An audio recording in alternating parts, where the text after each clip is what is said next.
കാണൂ പരസ്യരഹിതമായ ഏറ്റവും പുതിയ എപ്പിസോഡുകൾ. മോളെ, നീ കുറെ കടന്നു ചിന്തിക്കുന്നുണ്ട്. ഇത്രത്തോളൊന്നും വേണ്ട മോളെ.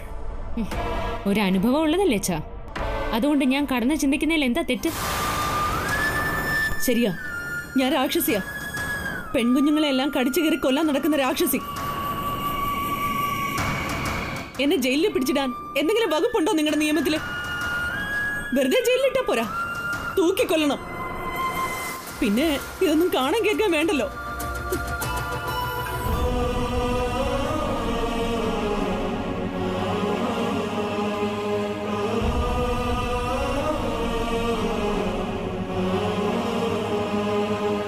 നിന്റെ സ്വന്തം അമ്മയെ നിനക്ക് വിശ്വാസം ഇല്ലെങ്കിൽ അവൾ കൂടെ വരുന്നില്ല.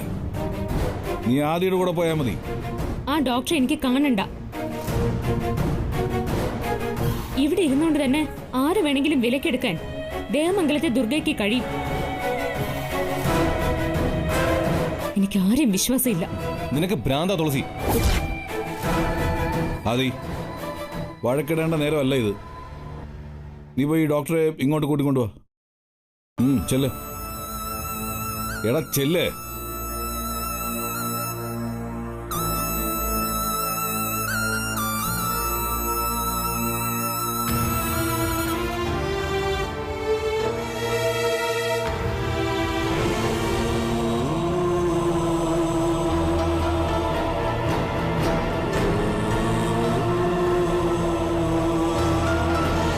ദുർഗ, ഈ കരച്ചിൽ താനിപ്പൊരു ശീലമാക്കിയിട്ടുണ്ട്. നമ്മുടെ മോളല്ലേ, ബുദ്ധിമോശം കൊണ്ട് അവൾ എന്തൊക്കെ കാണിക്കുകയും പറയുകയൊക്കെ ചെയ്യുന്നു. അതൊന്നും താൻ മനസ്സിലേക്ക് എടുക്കണ്ട. അതല്ല പ്രസാദേട്ട, പ്രസാദേട്ടൻ ഇപ്പൊ ആലോചിക്കേണ്ടത് എന്നെ കുറിച്ചല്ല, നമ്മുടെ മോളെ കുറിച്ചാ. അവൾക്കെന്നെ പേടിയാ. അവളുടെ മനസ്സിലെ പേടിയും ആദ്യം അവളുടെ വയറ്റിലുള്ള കുഞ്ഞിനെയും ദോഷമായിട്ട് ബാധിക്കും. അത് താൻ പറഞ്ഞ ശരിയാ. പക്ഷേ അവളുടെ മനസ്സിലെ പേടി മാറ്റാൻ നമ്മളെ കൊണ്ട് കഴിയുമോ? അത് അവള് തന്നെ വിചാരിക്കണ്ടേ. അവൾ എന്ത് ചെയ്യണമെന്നാ പ്രസാദേട്ടൻ പറയുന്നത്? അവളുടെ പേടി മാറാൻ ഞാൻ നോക്കിയിട്ട് ഒറ്റ വഴിയേ കാണുന്നുള്ളൂ. ഞാൻ ഈ വീട്ടിൽ നിന്ന് പോവുക. താൻ ഈ വീട്ടിൽ നിന്ന് പോവാനോ? ഞാൻ നോക്കിയിട്ട് ആ ഒരു വഴിയേ കാണുന്നുള്ളൂ. ഞാനും നമ്മുടെ മോളും കൂടി ഈ വീട്ടിൽ കഴിഞ്ഞ അവളുടെ ഉറക്കം നഷ്ടപ്പെടും. ഞാൻ കുഞ്ഞിനെ ഇല്ലാതാക്കാൻ വരുന്നുണ്ടോന്ന് അവൾ ഉറക്കമുളച്ച് നോക്കിയിരിക്കും. അവളുടെ മനസ്സമാധാനം നഷ്ടപ്പെടും. ടെൻഷൻ കയറി കയറി അവളുടെ കുഞ്ഞിന് ഒരുപക്ഷെ അവൾക്ക് തന്നെ എന്തെങ്കിലും സംഭവിച്ചു പോവും. അവൾക്ക് മനസ്സമാധാനം കിട്ടണമെങ്കിൽ ഞാനിവിടെ ഉണ്ടാവരുത്. താൻ പറയുന്ന എനിക്ക് മനസ്സിലാവുന്നുണ്ട്. പക്ഷേ ഇത് തന്റെ വീടാ, നമ്മുടെ വീടാ. തുളസിക്ക് വേണ്ടി താൻ ഈ വീട് വിട്ടു പോവാന്ന് പറഞ്ഞു. നമ്മുടെ മോളല്ലേ പ്രസാദേട്ട, അവൾക്ക് വേണ്ടി അങ്ങനൊരു ത്യാഗം ചെയ്യാൻ എനിക്ക് സന്തോഷമേ ഉള്ളൂ. എടോ, താൻ എങ്ങോട്ട് പോകും? തറവാട്ടിലേക്ക്. അവിടെ വല്യമ്മ മാത്രമല്ലേ ഉള്ളൂ. ആ ഓണം കയറ മൂലയിലേക്കോ? അതൊന്നും സാരമില്ല പ്രസാദേട്ട. തന്റെ ആഗ്രഹം അതാണെങ്കിൽ ആവാം. പക്ഷേ തറവാട്ടിലേക്ക് തന്നെ ഞാൻ തനിച്ചയക്കില്ല. കൂടെ ഞാനും ഉണ്ടാവും. അപ്പൊ ഇവിടെയോ? ആദ്യം പ്രിയം ഇവിടെ ഉണ്ടല്ലോ. അതൊന്നും വേണ്ട പ്രസാദേട്ട. തുളസിക്ക് നല്ല ശ്രദ്ധയും പരിചരണവും വേണ്ട സമയമാ. എന്തെങ്കിലും അത്യാവശ്യം വന്നു പോയാൽ ഉചിതമായൊരു തീരുമാനം എടുക്കാൻ ആദ്യെ കൊണ്ടും പ്രിയെ കൊണ്ടൊന്നും കഴിയില്ല. അതിന് ഏട്ടൻ തന്നെ ഇവിടെ വേണം. ശരിയാണ്. പക്ഷേ തന്നെ തറവാട്ടിലേക്ക് തനിച്ചയക്കുക എന്നൊക്കെ പറഞ്ഞ ഞാനവിടെ തനിച്ചല്ലല്ലോ, വല്യമ്മയില്ലേ. പ്രസാദേട്ടന് ഇടയ്ക്കിടയ്ക്ക് വന്നെന്നെ അന്വേഷിച്ചാൽ മതി. ദേ, ആലോചിക്കാൻ ഒന്നുമില്ല. എന്റെ മോക്ക് വേണ്ടി ഞാൻ ഇത്രയെങ്കിലും ചെയ്യണ്ടേ? ശരിയാ. മകൾക്കൊരു ദോഷം വരാതെ നോക്കേണ്ടത് ഒരമ്മയുടെ ഉത്തരവാദിത്വം തന്നെയാ. അതുപോലെ കുടുംബനാഥനായ എനിക്കുണ്ട് ചില ഉത്തരവാദിത്തങ്ങൾ. മകളെയും ഭാര്യയും രണ്ടു വഴിക്കാക്കിയിട്ടല്ല പേരക്കുഞ്ഞിനെ വരവേക്കേണ്ടത്. താനും ഞാനും നമ്മുടെ മോളും ഈ വീട്ടിൽ ഒരുമിച്ച് കഴിയും. തൻ്റെ പരിചരണത്തിൽ അവൾ നമ്മുടെ പേരക്കുഞ്ഞിന് ജന്മം നൽകും. പക്ഷേ പ്രസാദേട്ടാ, നടക്കും. ഞാനല്ലേ പറയുന്നത്. തുളസിയെ ആജന്മ ശത്രുവായി പ്രഖ്യാപിച്ച താൻ അവളെ സ്നേഹിക്കാൻ തുടങ്ങിയില്ല. തൻ്റെ മനസ്സ് മാറിയതുപോലെ ഒരിക്കലും അവളുടെ മനസ്സ് മാറും. ഞാനല്ലേ പറയുന്നത്.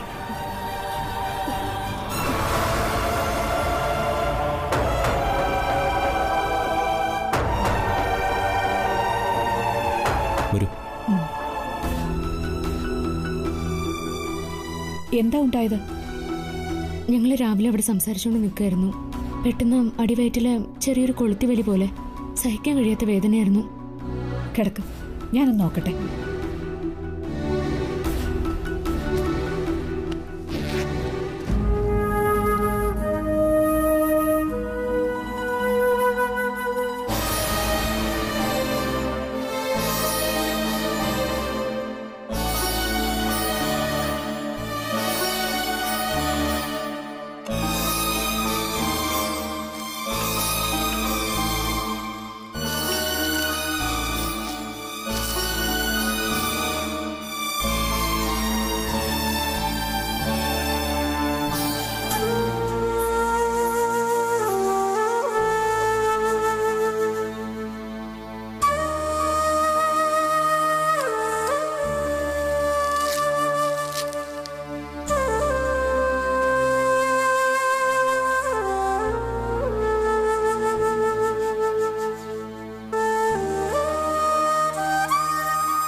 എത്ര മാസമായി? 4. 4-ാം മാസത്തിൽ അടിവയറ്റിൽ വേദന ശ്രദ്ധിക്കണം. ഹോസ്പിറ്റലിൽ പോകും, ഒന്ന് സ്കാൻ ചെയ്ത് നോക്കണം. വേണ്ട, സ്കാനിംഗ് ഒന്നും വേണ്ട. ഹോസ്പിറ്റലിലേക്കൊന്നും ഞാനില്ല.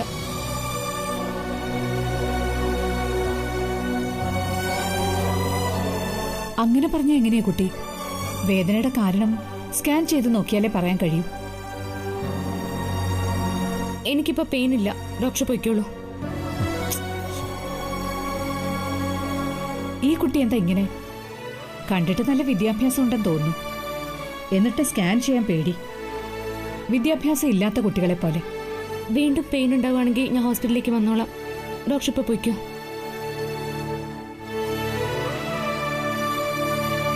സഹകരിക്കാത്ത പേഷ്യന്റിനെ ഒരു ഡോക്ടർ എങ്ങനെയാ ചികിത്സിക്കുക? അടിവയറ്റിലെ പെയിൻ ഒരു ഗർഭിണിയെ സംബന്ധിച്ചിടത്തോളം നല്ല ലക്ഷണമല്ല.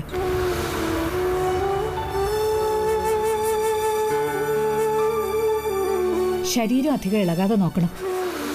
വീട്ടുജോലി പോലും ചെയ്യണ്ട. ഈ കുട്ടിയുടെ കാര്യങ്ങൾ നോക്കാൻ ആരെങ്കിലും നിർത്തുകയാകും നല്ലത്.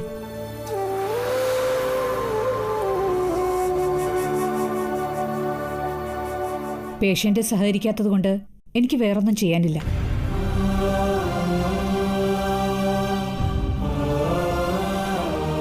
നീ ഇത് എന്ത് ഭാവിച്ച?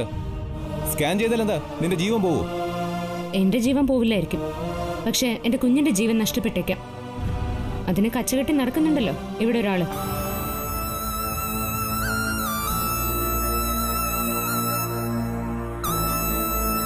എന്നെ പേടിച്ചിട്ട് ഡോക്ടറോട് സഹകരിക്കാതിരുന്ന അത് തന്നെയായിരിക്കും മോളെ സംഭവിക്കുക.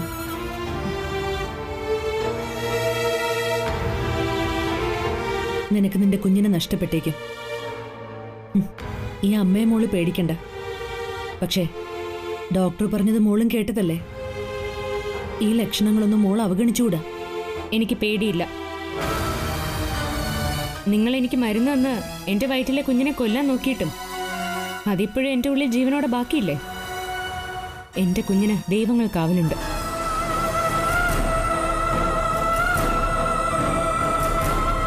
അച്ഛാ, ഇവിടെ കാണിക്കേണ്ടത് ഗൈനക്കോളജിസ്റ്റിനെ അല്ല, ഭ്രാന്തിന്റെ ഡോക്ടറെ.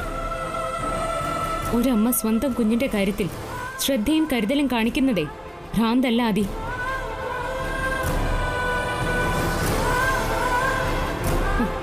നല്ല അമ്മയെ നീ കണ്ടിട്ടില്ല, അതുകൊണ്ടാ നിനക്കത് മനസ്സിലാവാത്തെ.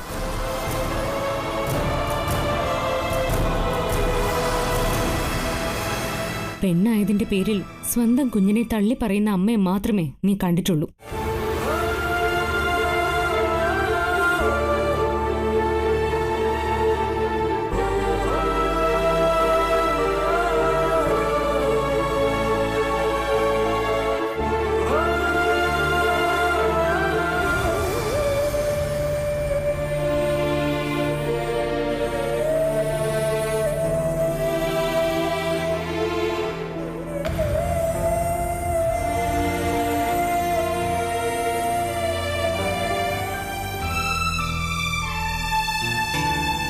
അമ്മേ, എന്റെ മോൾ എന്നെ കൊല്ലുക, ഇഞ്ചിഞ്ചായിട്ട് കൊല്ലുക അവളെന്നെ. എന്റെ മനസ്സിങ്ങനെ കീറി മുറിക്കുമ്പോ അവൾക്ക് സന്തോഷം കിട്ടുന്നുണ്ടാവും അല്ലടാ? തുളസി വല്ലാതെ മാറിയിരിക്കുന്നു. ഞാൻ എന്താ അമ്മ ചെയ്യേണ്ടത്? സാരമില്ല, അവൾ എന്തും പറഞ്ഞോട്ടെ, ഞാൻ സഹിച്ചോളാം. അവൾ എന്നെ തല്ലിയ അതും ഞാൻ സഹിച്ചോളാം. പക്ഷേ അവളുടെ വയറ്റിലുള്ള എന്റെ പേരക്കുഞ്ഞിന് ഒരു കുഴപ്പവും സംഭവിക്കാൻ പാടില്ല. ഡോക്ടർ പറഞ്ഞത് നീ കേട്ടതല്ലേ?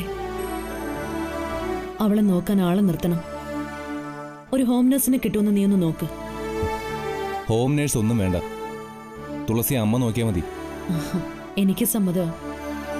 എന്റെ മോളുടെ കാര്യങ്ങൾ നോക്കാൻ എനിക്ക് 10,000 വട്ടം സമ്മതമാ. പക്ഷേ അവള് സമ്മതിക്കില്ലല്ലോ. അവള് സമ്മതിക്കും.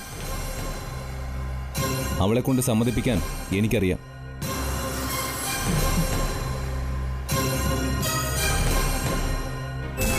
ആഹാ, നീ ഇവിടെ എന്തെടുക്ക? നിന്നെ കൊണ്ട് വീട്ടുജോലിയൊന്നും ചെയ്യിപ്പിക്കരുതെന്നാ ഡോക്ടർ പറഞ്ഞത്. അല്ലെങ്കിലും വീട്ടുജോലിയൊന്നും ചെയ്യാൻ എന്നെ കൊണ്ട് വയ്യ. നല്ല വിശപ്പ്. ഞാൻ ബ്രേക്ക്ഫാസ്റ്റ് ഒന്നും കഴിച്ചിട്ടില്ല. അതെ, ഇതൊന്നും നീ ചെയ്യണ്ട. വിശക്കുമ്പോഴേ ഡൈനിങ് ടേബിളിൽ പോയി ഇരുന്നാ മതി. ആഹാരേ ദേ അവിടെ എത്തും. നീ അല്ല, വന്ന് പ്ലേറ്റ്. വാ തുളസി. ആദി, എന്താടേ കാണിക്കുന്നേ? നടക്ക്. വിട്. നിന്നെ ഒരു സ്ഫടികപാത്രം പോലെ തട്ടാതെയും മുട്ടാതെയും കൊണ്ട് നടക്കണമെന്നാ ഡോക്ടർ പറഞ്ഞതിന്റെ അർത്ഥം. ഇവിടെ ഇരുന്നേ.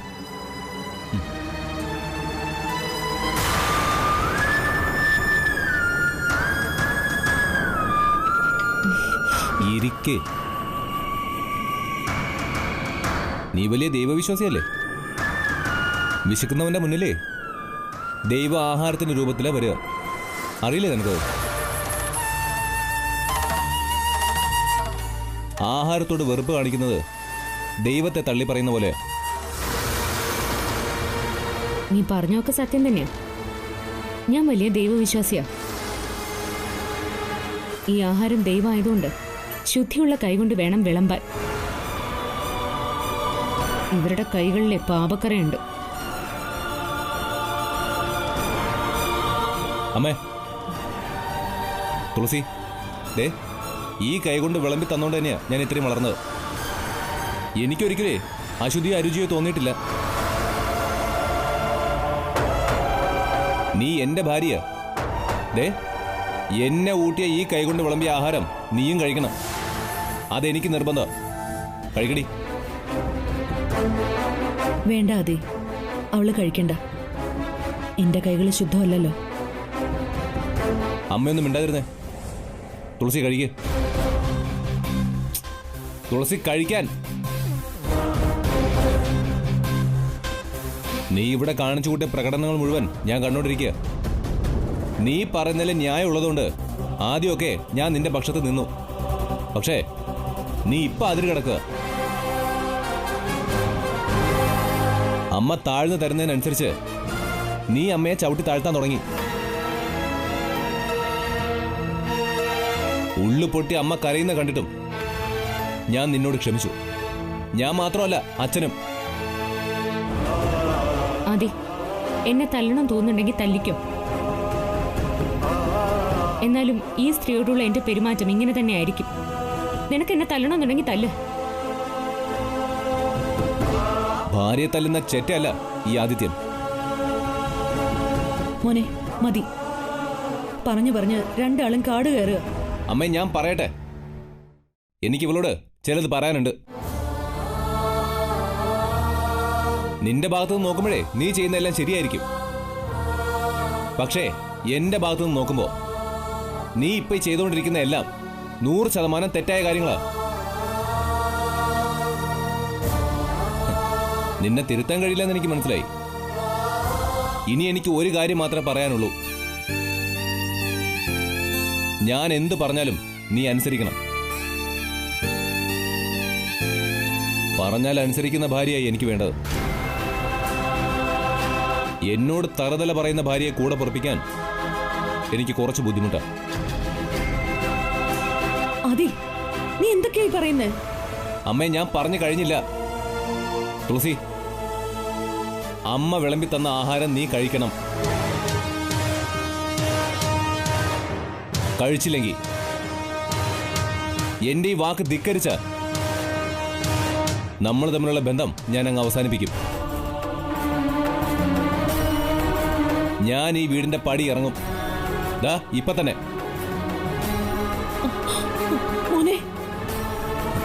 പിന്നെ ഒരിക്കലും നീ എന്നെ കാണില്ല. ഇനി നിനക്ക് തീരുമാനിക്കാം.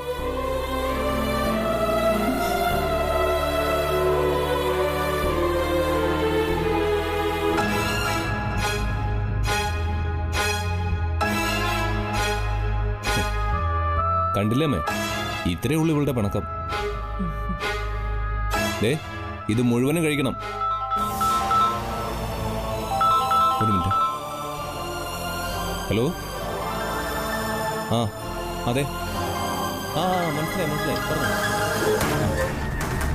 മോളെ, അതെ, ആദ്യയുടെ മുന്നിലാണ് ഞാൻ തോറ്റു കൊടുക്കുന്നത്, നിങ്ങളുടെ മുമ്പിലല്ല. ഈ ജന്മത്ത് നിങ്ങളുടെ മുമ്പിൽ ഞാൻ തോക്കുകയില്ല.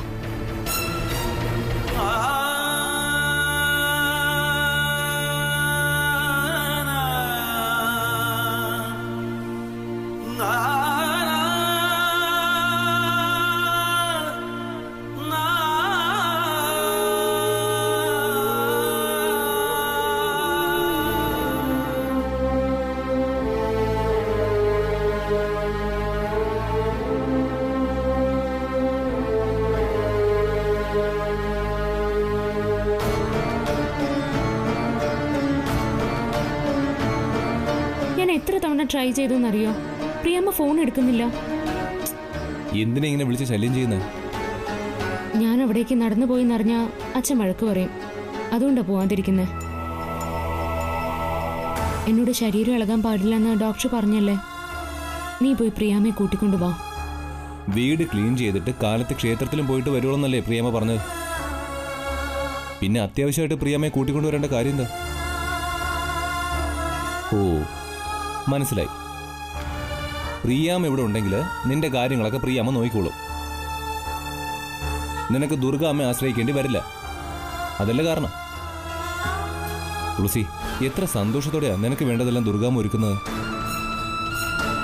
ദുർഗാമ്മ നിന്നോട് സ്നേഹവും വാത്സല്യമൊക്കെ കാണിക്കുമ്പോൾ അതിന്റെ 10 ഇരട്ടി ദേഷ്യം നീ തിരിച്ചു കാണിക്കുന്നത്. തുളസി, കഴിഞ്ഞതൊക്കെ മറന്നൂടെ? നല്ല ക്ഷീണം, ഞാനൊന്ന് കിടക്കട്ടെ.